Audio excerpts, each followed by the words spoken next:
नमस्कार दोस्तों, स्वागत करता हूँ मैं यूट्यूब चैनल डी के इलेक्ट्रिक चैनल। दोस्तों कल एक भाई ने हमारे पास कमेंट्स किया था कि ओवरलोड के सेक्शन में पूरा समझाए, तो उसको जो है ये जानना था कि ओवरलोड क्यों होता है। तो इसी वजह से मैं दोबारा वीडियो बना रहा हूँ। वैसे कि मैंने कल ओवरलोड पे वीडियो बना दिया है अपलोड करके, और आपको समझाया था कि पूरी वीडियो के अंदर कि ओवरलोड कौन कौन से सेक्शन से होता है और कौन कौन सी पिन से हमें ओवरलोड देखने को मिलता है। ठीक है, तो आपको डिटेल में इस वीडियो में समझाया जाएगा। ओवरलोड के ऊपर ही पूरी वीडियो बनेगी कि माइक्रोटेक इन्वर्टर में जो है ओवरलोड जो आपको देखने को मिलता है वो कहाँ कहाँ से देखने को मिलता है। तो दोस्तों ओवरलोड जो है आपको ओवरलोड के सेक्शन में बता देता हूँ। 2 सेक्शन होते हैं माइक्रोटेक के अंदर, प्रॉपर 2 सेक्शन होते हैं ओवरलोड के। कितने सेक्शन होते हैं दोस्तों? 2 सेक्शन। तो मैं आपको दिखाता हूँ पहला सेक्शन तो ड्राइव सेक्शन से हमें ओवरलोड देखने को मिलता है। ठीक है, और दूसरा सेक्शन जो होता है वो होता है LM324N, जो हमारे यहाँ पे लगाई गई है इस जगह पे। ये ओवरलोड सेक्शन इससे हमें देखने को मिलता है। ठीक है, तो पहला सेक्शन तो इस बात करते हैं पहला सेक्शन की। तो हमारा पहला सेक्शन ड्राइव सेक्शन से हमें मतलब ओवरलोड होता है। तो जब कभी भी ओवरलोड ड्राइव सेक्शन से होगा तो आपकी मॉसफेट की आपको ड्राइव नहीं मिलेगी। जैसे कि यहाँ पे मैं आपको बता दूँ, ये 2 चैनल है, एक और एक यहाँ, दोनों चैनल पे आपको ड्राइव नहीं मिलेगी। पहली बात तो ये है। ठीक है, किसी भी एक चैनल का मॉसफेट फटा हुआ होगा या फिर एक चैनल की आपको ड्राइव नहीं मिली होगी, तब आपका ओवरलोड सेंस करेगा। ये होता है ड्राइव सेक्शन का फॉल्ट। ठीक है, ओवरलोड कहाँ कहाँ से होता है। ठीक है, अब आप समझ लेना ओवरलोड कहाँ कहाँ से होता है माइक्रोटेक इन्वर्टर के अंदर। ठीक है, तो ओवरलोड 2 सेक्शन से होता है दोस्तों, दोबारा समझ लीजिए। पहला सेक्शन ड्राइव सेक्शन से होता है और दूसरा जो सेक्शन होता है वो LM324 से होता है, जो कि यहाँ पे लगाई गई है। ठीक है, तो ड्राइव सेक्शन से आपके मॉसफेट फटेंगे। ठीक है, तो आपका ओवरलोड शो करेगा। ठीक है, आपको ड्राइव नहीं मिलेगी एक चैनल पे, तब आपका जो है ओवरलोड प्रोटेक्ट करेगा, क्योंकि लोड लेते हैं ये। और जब ये लोड लेंगे तो प्रॉपरली आपको लोड नहीं ले पाएंगे तो ओवरलोड प्रोटेक्ट कर देंगे। ठीक है, तो आपको जो है पहला जो सेक्शन होता है आपको ड्राइव चेक करनी है दोनों चैनलों की, या आपका दोनों चैनल पे सेम ड्राइव मिल रहा है नहीं मिल रहा है।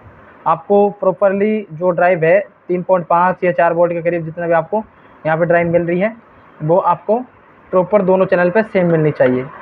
ठीक है, ये हो गया ड्राइव सेक्शन की बात। अब बात करते हैं दोस्तों माइक्रो आईसी की तरफ चलते हैं।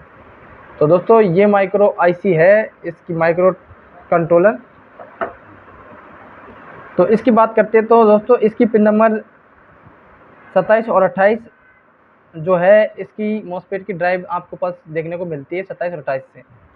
ठीक है, अब यहाँ से आपको पल्स मिलती है मॉसफेट के लिए, जो कि पिन नंबर 27 और 28 माइक्रो कंट्रोलर की।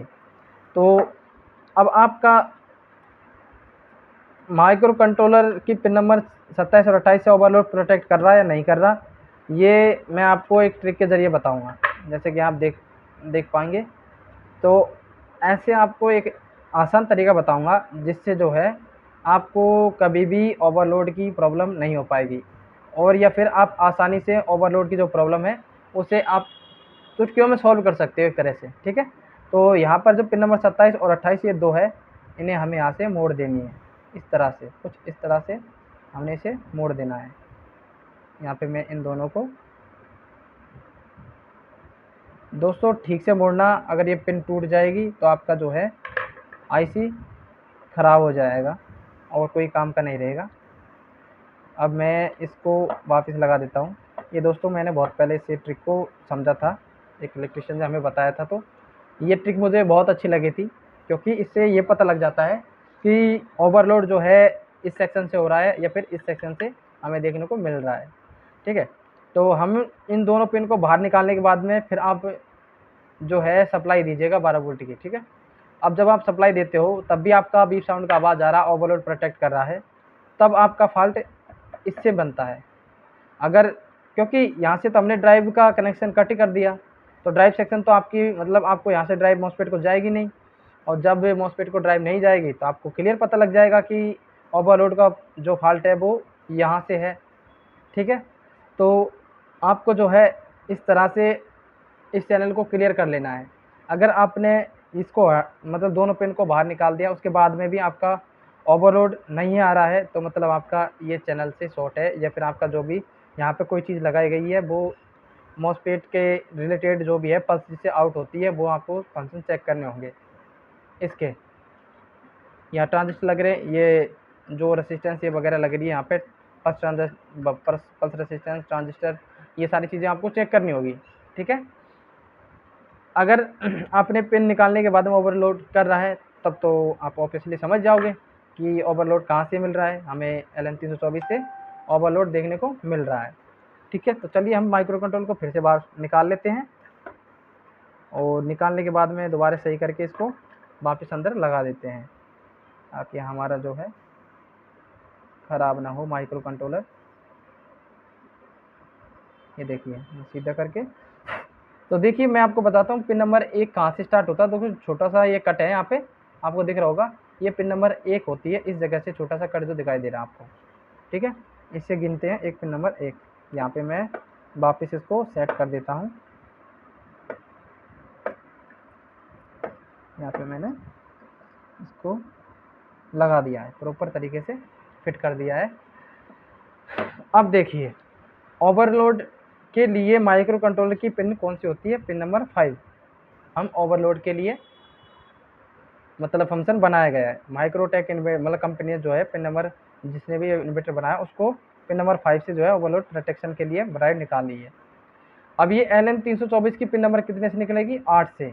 गिनती करो, 1 2 3 4 5 6 7 और 8। ठीक है, तो यहाँ पर आपको चेक करना है कि पिन नंबर 8 पे जो है आपका वोल्ट आउट कर रहा है या नहीं कर रहा। जब आपका कार्ड ऑन होगा 12 वोल्ट की, जब आप सप्लाई देते हो दोस्तों, उस टाइम पे आपका जो है यहाँ पर कोई वोल्ट नहीं आना चाहिए। ठीक है, तो पिन नंबर 8 से आपका वोल्ट निकलता ओवरलोड सेंस के लिए। यहाँ पर अगर 0 वोल्ट होगा तो आपका कोई ओवरलोड नहीं आएगा। यहाँ पर आपको वोल्टेज बनेंगे 2 या 3 4 जितना भी वोल्ट बन रहा है, तो आपका ये समझ लीजिएगा LM324 यहाँ से पिन नंबर 8 से जो है सप्लाई निकाल रहा है, ड्राइव निकाल रहा है। पिन नंबर 5 आपको ड्राइव देखने को मिलती है, तो ये ओवरलोड प्रोटेक्शन में चला जाता है। ठीक है, ये 12 वोल्ट की सप्लाई पे चेक करना है। ठीक है, अब मैं आपको बता देता हूँ कि भैया जो आपने जो बताया था कि हमारा मेन सप्लाई और चार्जिंग की टाइम कौन सी उस पर चेक करें मोड पे, तो आप मेन सप्लाई जब देते हो तब पिन नंबर 2 से आपको जो है इसको देखने को मिलता है मेन के लिए, और पिन नंबर 7 भी मेन के लिए होती है, वो दोनों ही हैं। ठीक है, और इसकी पिन नंबर 26 चार्जिंग के लिए आपको चेक करनी होती है। अगर चार्जिंग का आपको पूरा प्रोसेस मतलब पूरा तरह से जानकारी चाहिए, तो आप हमारे चैनल पे जाके और वीडियो देख सकते हैं। चार्जिंग जो सेक्शन है उस पर पूरा वीडियो हमने बना रखा है चार्जिंग सेक्शन पर। ठीक है, और मेन सप्लाई पर भी हमने पूरा वीडियो बना रखा है। मेन सेंस नहीं करता तो आपको कौन कौन सी चीज़ें चेक करनी होती है। ठीक है, तो ये फॉल्ट आपको क्लियर हो गएगा कि ओवरलोड जो प्रोटेक्शन में जाता है, ओवरलोड में जो जाता है, तो ये 2 फंक्शन से हमें ओवरलोड देखने को मिलता है। तो दोनों फंक्शन मैंने आपको बता दिए हैं। ठीक है, तो पिन नंबर 5 आपको वोल्ट देखने को मिलती है, तो आप LM324 को डायरेक्ट चेंज कर दीजिए। ठीक है, तो पिन नंबर 8 से जो है आपका फॉल्ट देखने को मिलता है। पिन नंबर LM324 की पिन नंबर 8 पर आपको चेक करना है, यहाँ से ड्राइव निकाल रहा है कि नहीं निकाल रहा है। यहाँ से ड्राइव निकालेगा तो आपको पिन नंबर 5 पे देखने को मिलती है, और उसके बाद में ये ओवरलोड प्रोटेक्शन में चला जाता है। ठीक है दोस्तों, आज आपको ओवरलोड प्रोटेक्शन में क्लियर हो गया होगा। ठीक है, कि ओवरलोड कहाँ कहाँ से हमें देखने को मिलता है। तो दोस्तों मिलते फिर अगली वीडियो में। जय हिंद, जय भारत।